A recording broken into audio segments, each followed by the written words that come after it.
Hockey 605. We're here with Chris Canavati, the owner of the Brookings Blizzard, and you came in for the last game tonight from Alexandria, right? I did, yes. I've been here for several games this year, but this was the last one, and I wanted to be here for it. So. And as did we. We're really looking forward to the game tonight. So the Brookings Blizzard actually started out, and it was the Alexandria Blizzard, right? Yes, we started out, well, we acquired the team in 2005 in Alexandria, and we operated there until last year when we moved them here to Brookings. So junior hockey has tiers, different levels, and there's Tier 1, which is your USHL team in Sioux Falls, Tier 2, which is the Brookings team, and we put a Tier 3 team in Alexandria now. So now we have an Alexandria Blizzard operating in the Tier 3 league and the Brookings Blizzard operating in the Tier 2 league. Wow. So how do you become a hockey team owner? Well, that's a good question. The team was in Alexandria, and when we bought them, and they were looking to either fold or move them to another town, and it was a great thing for the community. We didn't want to see it leave, so we bought them and kept them operating for 8 more years until we moved them here. So. As you've seen here, it's just a wonderful thing for the communities to have a team like this, and we didn't want to see it leave Alexandria, and so. That's not that far away, right? No, it's only 3 hours. It's a beautiful drive. And you've got some great hockey in Alexandria as well, and I think you have kids that play, right? Yes, I have a son who's a junior in high school that plays, and he played a little bit with the Alexandria Blizzard team this year, and then of course high school, and a lot of very good hockey in Alexandria. And one of the things we've noticed, Chris, is that it seems like a lot of kids, when they do go on to juniors, usually go out of town and away from their home ice to start their juniors career. Yeah, well, that's part of the development. It's most of these kids would be, if not for hockey, they would probably go on to college, freshmen in college, and for a lot of them, this is their first time away from home, and it's part of their development off the ice is to be away from home and learn how to. Survive away from mom and dad, and that's all part of it. Yeah.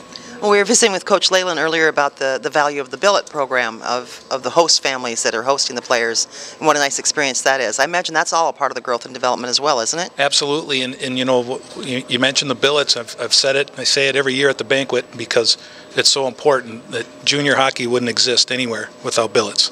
It just wouldn't, and they play a very important role. And not only in our program, but junior hockey worldwide. And it's a phenomenal experience for the billet families, and it's a phenomenal experience for the boys to, learn to become another, part of another family and be a big brother or be a second son or whatever the case may be. It's really a wonderful experience for both. Well, and I have to confess a little secret. When I first was visiting and got involved in the junior hockey and learning about it, I learned that this player was staying with the billet family, another player was staying with the billet family. I finally thought, this billet family must have a huge house.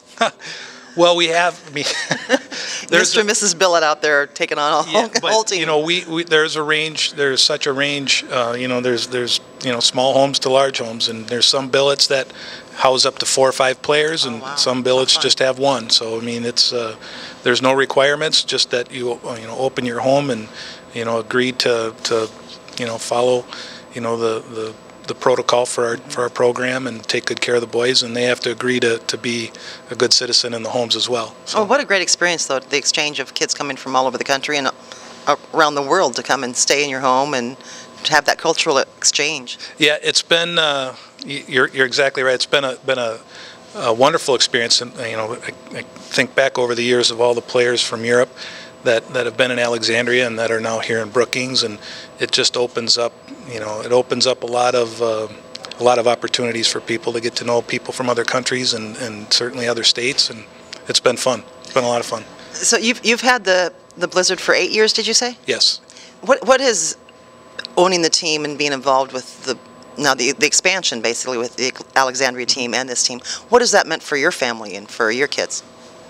Well, they love it. They love hockey first and foremost, and it's been a lot of fun for them. I mean, my kids grew up with the Blizzard. My oldest was, I think, 14 when we bought the team, and my youngest was 8. Mm-hmm. And so they grew up with the Blizzard, and it's been a great experience for them. But it's busy. It takes a lot of time, and this isn't our only business. It's one of our businesses. So it is a business. It's not a hobby. It takes a lot of time. So that's it's one of the sacrifices, but we've loved being a part of it, and feel very fortunate to have done so. And must love hockey is on the top of your job description, though, right? It's hockey year round, 24/7 in our house. It's an easy sport to fall in love with. Now, tonight's the last season game for the Brookings Blizzard. Unfortunately, they aren't going into the playoffs this year. Had a great year last year. Building next year, we have some high expectations. What are you doing? I know Coach will be doing a lot of the recruiting. How involved as an owner are you in the recruiting process? Well, that's Coach's job.